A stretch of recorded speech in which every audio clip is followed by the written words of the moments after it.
Anyone else? Yep. Hello, Sandra.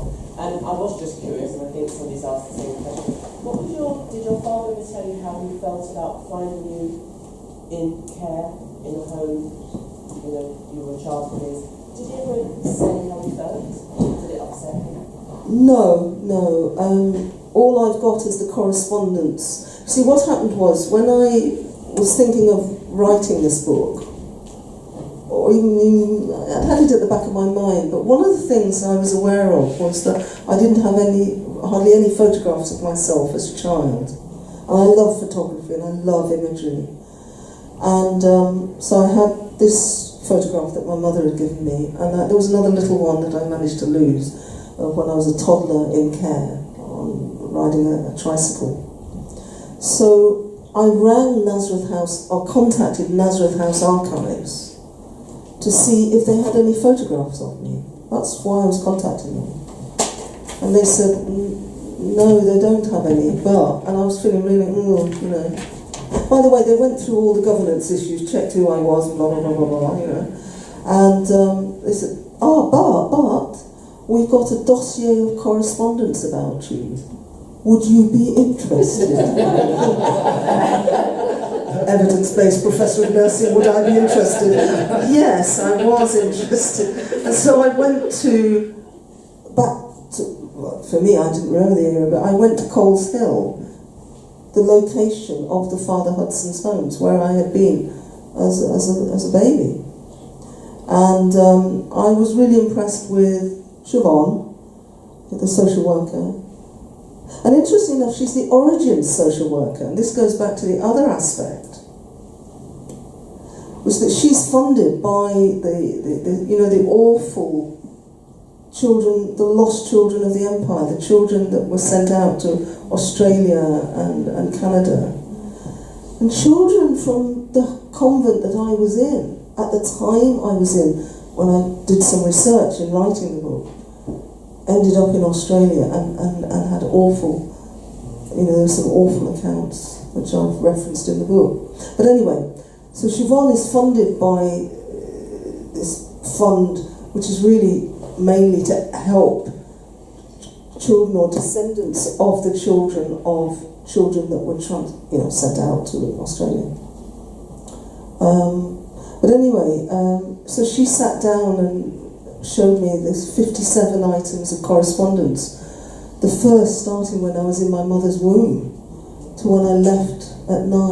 And it was that correspondence that really shook me, because first of all, I discovered my parents got engaged. My mother never told me that, my father never told me that. So can you imagine, that's another layer of sadness for my mother, what went wrong there. And in fact, the story was typical, and you still hear this story. The father goes back to, in this case, Nigeria, and when it's settled, he's going to call his wife or his fiancée, whatever, back, and that never actually happened. But it does talk about my mother's letter to the Catholic authorities saying that she was meeting my father, and would they give permission for him to visit me in Nazareth House, which I thought, I know it's just after the Second World War, but I thought, give permission for my father to, it's that era of being so polite and, So, and I've even got the record of the date that he visited me. So I've got all that account. But I would never have thought of asking my father, ever. I really wouldn't. I was just hoping that, he told me a few things, Shall I tell them the little about the telephone call? Yeah. I don't know whether any of you have read Pauline Prescott's autobiography, John Prescott's wife. The media were about to reveal that she'd had a child before she married John Prescott. And so she met up with her son. And I find her book very poignant, actually. And she describes in it that her son engineered a telephone conversation between Pauline, his mother, and his biological father in the United States. And I read that after I'd done the same thing with my parents. My father was staying with me in London, and my mother didn't contact me that often. I mean, I visited her a lot in the Midlands. The only reason she rang me often was when she had a problem with the crossword puzzle. Now, my mother had done Latin and Greek. She never had problems with crossword, except if it was a medical clue, then daughter could possibly help. And that's why she phoned me this day. She wasn't aware that Dad was staying with me. So she rang me. So I said, look, Dad's here. Would you like to speak to him? I think she was so shocked. She said, yes. So I just wasn't mobile phones in those days. I called my dad. I said, Mum's on the phone, just in case. I think he'd say no, but would you like to speak to her? Oh, yeah.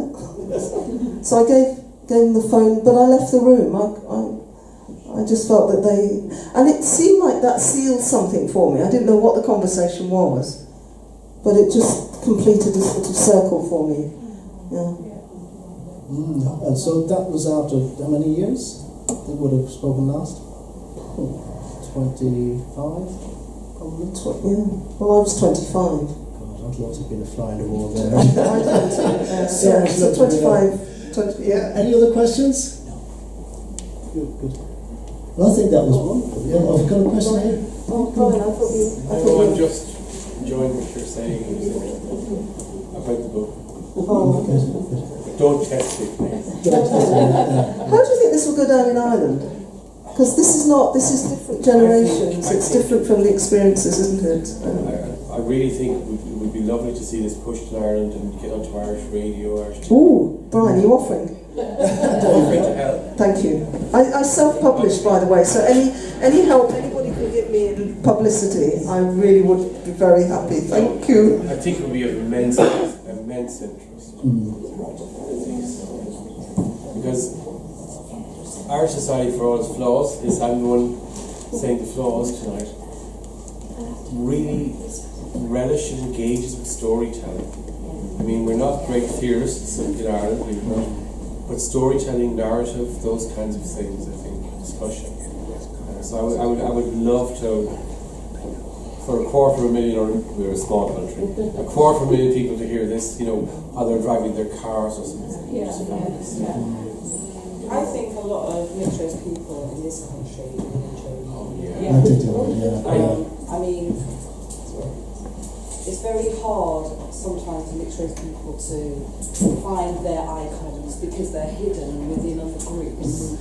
So when someone self-identifies as mixed-race and writes their story, a lot of people, there's so many things we have in common. You'll meet someone mixed race and you've never met each other before, but you will have similar experiences. And it's good to read other people's stories, because then, especially when you see people overcome things and learn to cope with things and deal with things, it helps you on your own path. And there are a lot of, in London you get a lot of very positive mixed race people who know who they are, etc. There's lots of places in England where they don't have any support, where they walk out the door and they don't see another mixed race person. So it's great if you can get out there and do that. And I'll certainly publish it on our site. Thank you. One of the things I think that what I was saying about Ireland, and I think is for those Lorraine and Rosemary and all the work that you're all doing in terms of I am Irish, who is Irish. And I mean, I think one of the things that I'd like Irish of all backgrounds to read is, how come a black child like me, who is 3 or 4 generations, whichever method you use, be it the convent in Birmingham or with my maternal grandparents as a teenager, you'll see that they rescued me from physical abuse from my stepfather, fell in love with John McCormack, and knows about the Rakes of Mallow, never mind the literature. And that shouldn't cause people surprise. It does cause people surprise, and I think the more that can read And all of you, the more of you that can write your narratives as well, please. Well, that's it. When you're mixed, it doesn't cause that. We're not shocked by that because we're all like that. We're multifaceted. There's so many. It's not only the cultures of your parents, but the cultures you mix with at school and the surroundings. Exactly. But what I'm saying is, we need to write our narratives so that people are not as shocked as surprised. That it opens up another window of people's upbringing. Then there shouldn't be any surprise that I love John McCormack. I mean, I remember somebody, how the hell have you ever heard of John McCormack? Well, I'm writing a book about it actually. But. So Elizabeth, I must say, the book resonated a lot with me, and there's so many similarities. I sort of went and found my father in South Africa, my father's family in South Africa, and I went through the home situation. My home was Valhalla, yours was Nazareth. It's like we're in some heaven or something. Yeah, with Valhalla they call it.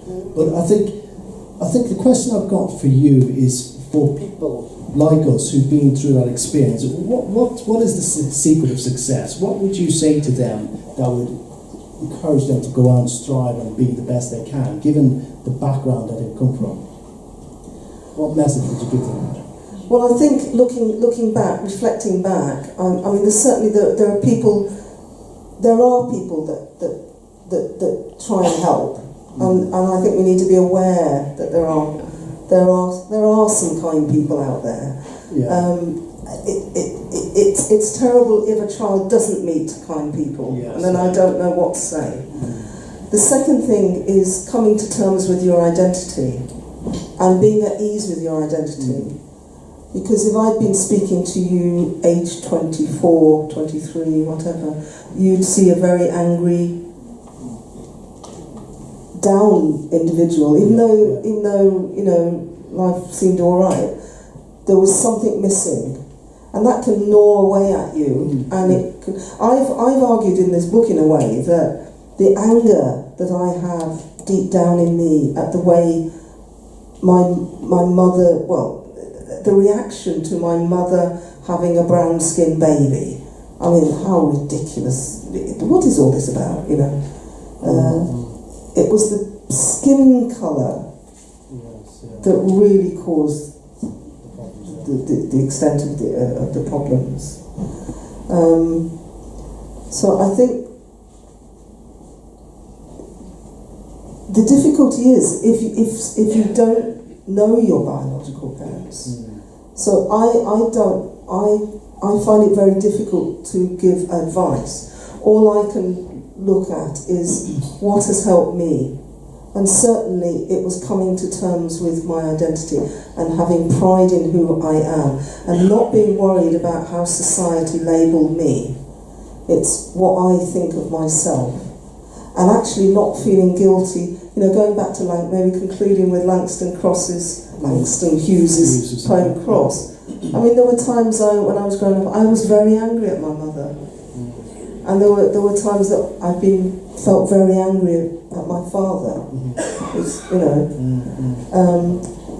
But coming to terms with that life is a messy piece of work, and that we have to make the best. And I think I've had a lot of luck in those stories. I mean, finding my father within two and a half days of looking for him was a major piece of luck. But also having a mother who didn't give up. I mean, I think she does come through in this book, actually, as determined and, obstinate. Supreme. Yeah, and also, use those characteristics that people may feel are negative to your favour. Some people may think that being obstinate is negative. Well, I'm glad my mother was obstinate, and whilst being angry at my father and wondering, one thing it has made me think, how would my life have been different if they had stayed together? What would my life have been if I had grown up in Nigeria? I don't know. And then I thought to myself, stop thinking about this. It's nice to have a little thought, but actually, I am a bit of a Pollyanna. I do see the glass half full. And so I don't know, nature, nurture, we could go on forever. Well, thank you. I don't know. Okay, so I think we closed there. That was wonderful. Thank you very much, Elizabeth. That's absolutely fantastic.